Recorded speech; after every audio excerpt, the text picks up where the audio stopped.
What is up guys, Done at the site. In this video I'm going to show you how you can fix the phone number not adding problem in Steam. So first head over to your Steam application and then at the top on the left side click on help, and after that click on Steam support.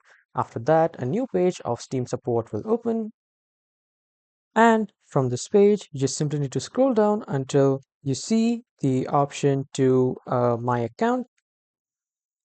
And after clicking on my account, you just simply need to scroll down a bit again, and then you need to click on phone number. After clicking on phone number here in the new window, this will ask you to enter your phone number. Just simply enter your phone number. After entering your phone number, you will see the message to check your email. So first they need to confirm that that's really you. So just simply check your email and then confirm it, and then you will be able to add your phone number to your Steam account. So that was all for this video everyone. Thank you for watching.